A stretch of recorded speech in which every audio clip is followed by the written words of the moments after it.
127 siswa dan guru di Sekolah Abdurrahman Islamic School Pekanbaru Riau terkonfirmasi positif COVID-19.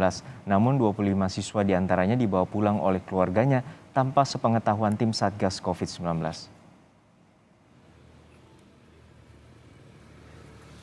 Tanpa sepengetahuan tim Satgas Pekanbaru Riau, 25 siswa dari Sekolah Abdurrahman Islamic School Pekanbaru Riau yang positif COVID-19 dibawa pulang orang tuanya ke Kota Dumai dan Kabupaten Kampar, Riau. Hal ini diketahui tim Satgas COVID-19 dan pihak sekolah setelah mencocokkan data siswa. Namun tim Satgas Pekanbaru Riau langsung berkoordinasi dengan tim Satgas COVID-19 di Kota Dumai dan Kabupaten Kampar, Riau untuk membantu mengawasi kesehatan para siswa, termasuk prosedur isolasi mandiri di kediaman masing-masing. Saat positif bawa orang tuanya gitu. Namun alhamdulillah semuanya sudah kita tracing. Ada yang ke Kampar, ada ke Dumai. Kita sudah men-tracing itu yang keluar dibawa oleh orang tuanya gitu ya. Mudah-mudahan ini tidak jadi apa-apa atau tidak menularkan ke tempat yang lain. Artinya sudah diisolasi di sana kan? Sudah di-tracing ya. Kita intinya sudah di-tracing oleh petugas ya. Kalau sudah di-tracing berarti langkah-langkah yang diambil mungkin sudah tahu gitu ya, apakah dicek ataukah dilarang bagaimana, mungkin sudah di-tracing, diketahui oleh petugas yang ada di wilayah-wilayah di luar Pekanbaru. Bahwasanya tempat ini kita lockdown. Jadi kami dari Polresta Pekanbaru sudah menyiapkan ini personil ya, 3 grup lah gitu, kita jaga 1 kali 24 jam. Jadi memang Sekolah Abdurrahman Islamic School Pekanbaru menjadi klaster penularan COVID-19 setelah ditemukan ada 127 siswa dan guru yang terkonfirmasi positif COVID-19. Dan pemerintah Kota Pekanbaru memutuskan asrama di sekolah ini menjadi lokasi isolasi terpadu. Jumlah ini mungkin masih bisa bertambah, lantaran Selasa kemarin, tim Satgas COVID-19 Pekanbaru kembali melakukan penyempurnaan data dan tes PCR kepada guru dan pengasuh sekolah Abdurrahman.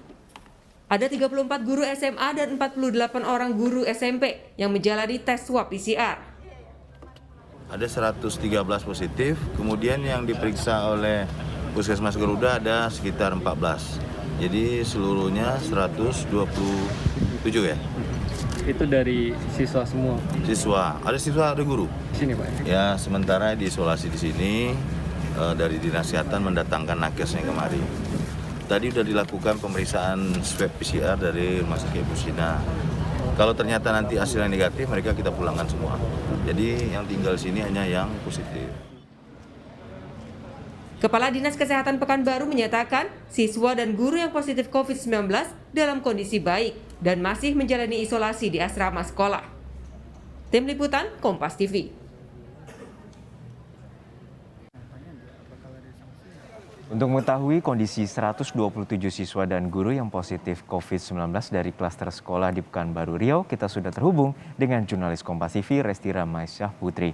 Restira, ada 25 siswa yang positif ternyata dibawa pulang oleh keluarganya. Bagaimana hal ini bisa terjadi dan seperti apa sebenarnya pengawasan di sana? Ya, selamat siang Juno dan juga saudara, memang benar terdapat 25 orang siswa yang dinyatakan positif COVID-19 namun dibawa pulang oleh orang tuanya. Dan ini sebenarnya masih menjadi pertanyaan, mengapa pengawasan ini bisa lolos, karena mengingat sebenarnya siswa yang positif itu seharusnya diisolasi. Namun terdapat dugaan bahwasanya siswa yang dibawa pulang oleh orang tuanya ini adalah siswa yang hasilnya belum keluar. Jadi adanya kekhawatiran dari orang tua karena takut anaknya tertular. Ketika tes usap itu belum keluar, akhirnya anak mereka dibawa pulang. Namun ternyata setelah hasil tes usap keluar, 25 siswa ini dinyatakan positif COVID-19. Dan untuk saat ini kami belum mendapat konfirmasi lebih lanjut mengenai sanksi. Apakah ada sanksi yang dikenakan kepada para 25 siswa ini yang dibawa pulang oleh orang tuanya. Namun Satgas Kota Pekanbaru telah melakukan koordinasi dengan Satgas di daerah seperti Kota Dumai dan juga Kabupaten Kampar, bahwasanya siswa yang positif ini akan dilakukan isolasi mandiri di rumah dan juga keluarga yang berkontak erat dengan mereka akan dilakukan tracing sehingga bisa mengetahui apakah ada klaster baru dari 25 siswa ini, Juno. Baik, lalu kemarin juga ada sekitar 84 guru dan pengurus sekolah yang telah menjalani tes PCR. Lalu apakah sudah ada hasilnya? Ya, memang karena adanya pembaharuan data, akhirnya ada beberapa sejumlah guru yang memang dilakukan lagi hasil tes usap. Namun hingga saat ini kami masih menunggu konfirmasi lebih lanjut dari Dinas Kesehatan apakah guru-guru ini positif atau negatif. Dan pun jika nanti hasilnya positif, para guru akan diisolasi di asrama dan juga yang negatif akan diisolasi di tempat berbeda. Nah, bagi para guru dan siswa yang hasil tes usapnya negatif boleh dipulangkan, namun juga tentunya melalui pengawasan yang ketat dari tim Satgas COVID-19 Juno. Untuk saat ini bagaimana kondisi siswa dan guru yang tengah menjalani isolasi? Ya, seluruh siswa dan guru yang mengalami COVID-19 itu sebenarnya adalah OTG dan tidak mengalami gejala yang terlalu berat, sehingga saat ini kondisi mereka bisa dikatakan baik-baik saja. Namun tetap karena itu saat ini aktivitas sekolah dinonaktifkan dan juga sekolah di lockdown oleh Satgas COVID-19 Juno. Baik tracing maupun pengawasan masih dilakukan pasca ditemukannya 127 siswa dan guru positif COVID-19 di Islamic School Pekanbaru, Riau. Terima kasih rekan Resti Ramadsyah Putri dari Pekanbaru, Riau. Kasus konfirmasi positif COVID-19 dari pembelajaran tatap muka di Solo, Jawa Tengah terus bertambah. Hingga saat ini sudah ada 30 orang yang terkonfirmasi positif corona dan mereka berasal dari jenjang SD hingga SMA. Temuan ini didapat setelah adanya evaluasi pembelajaran tatap muka tahap kedua oleh Dinas Kesehatan dan Dinas Pendidikan Kota Solo, Jawa Tengah. Kasus ini berasal dari 7 sekolah jenjang SD hingga SMA. Hasil tersebut muncul dari pemantauan dan pelacakan lanjutan yang dilakukan. Dari 30 orang tersebut, 28 orang merupakan siswa dan 2 orang guru. Ada yang terkonfirmasi saat testing pertama dan terdeteksi dari pelacakan. Angka ini masih mungkin bertambah mengingat beberapa sekolah masih belum keluar hasil tesnya. Dari pengamatan, ya ini kelihatannya masyarakat ini prokesnya ini turun ya. Apa karena merasa vaksinasinya sudah tinggi seperti itu. Jadi kita tetap harus waspada karena satu rangkaian di sekolah itu, sekolah prokesnya ketat, di jalan bagaimana, di rumah bagaimana. Ini kan tetap intinya prokes itu di setiap waktu ya, setiap waktu kalau berinteraksi dengan orang.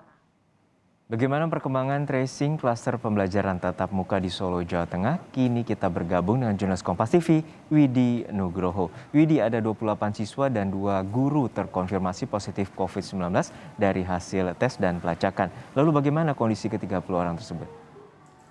Ya, Juno dan saudara, selamat siang. Saat ini kondisi dari 30 orang yang terkonfirmasi positif COVID-19 dari klaster pembelajaran tatap muka dalam kondisi baik, dalam artian mereka tidak bergejala dan masih menjalani isolasi mandiri di rumah masing-masing. Sementara untuk tracing masih terus dilakukan pelacakan kepada mereka yang kontak dekat dan kontak erat, khusus untuk di keluarga di rumah. Proses pelacakan ini dilakukan oleh vaskes terdekat, dalam hal ini adalah puskesmas. Jadi masing-masing dari keluarga siswa ataupun guru yang terpapar sudah dilacak langsung oleh puskesmas di tempat masing-masing. Sementara untuk di sekolah juga masih dilakukan surveillance ataupun evaluasi berupa tes usap dengan metode PCR. Ini memang dilakukan oleh pemerintah Kota Solo untuk memastikan bahwa semua yang terlibat di dalam pembelajaran tatap muka baik-baik saja, dan kalaupun ada yang terpapar segera bisa ditangani dan segera bisa ditekan agar tidak meluas, angkanya tidak terus bertambah. Juno. Ya Widi, hingga saat ini apa saja evaluasi yang dilakukan oleh Dinas Kesehatan ataupun Dinas Pendidikan setempat terkait dengan temuan klaster dari PTM, baik dari jenjang SD hingga SMA? Apakah ada koordinasi juga dilakukan baik sekolah maupun di rumah untuk menerapkan protokol kesehatan? Ya Juno, memang di sekolah-sekolah yang ada di Kota Solo ini protokol kesehatan sudah dijalankan secara maksimal. Dalam artian semua harus mentaati seperti menjaga jarak, menggunakan masker, dan juga mencuci tangan dengan sabun. Bahkan juga orang tua wajib untuk antar jemput anaknya, dengan asumsi ini bisa menghindari anak tersebut bermain setelah usai jam belajar di sekolah. Namun memang pengawasan juga harus dilakukan oleh keluarga di rumah dan juga warga masyarakat, karena memang saat ini kondisi PPKM di Solo sudah level 2, di mana banyak sekali kelonggaran-kelonggaran yang dilakukan oleh pemerintah, dan mungkin ini membuat masyarakat menjadi abai. Maka Dinas Pendidikan dan juga Dinas Kesehatan meminta agar orang tua siswa dan juga warga secara keseluruhan bersama-sama untuk menjaga agar tidak bertambah lagi klaster penularan COVID-19 ini. memang di luar tidak bisa terpantau oleh pihak sekolah ataupun dinas pendidikan, dan ini membutuhkan kerjasama dari semua pihak. Terkait dengan hal ini juga tim Satgas Penanganan COVID Kota Solo juga akan mengintensifkan patroli-patroli di tempat-tempat yang biasa digunakan anak-anak ataupun para siswa tersebut menghabiskan waktu selesai pulang sekolah. Juno. Saling menjaga protokol kesehatan baik di rumah maupun di sekolah agar klaster PTM di sekolah tidak terjadi kembali. Terima kasih rekan Widi Nugroho dari Solo, Jawa Tengah.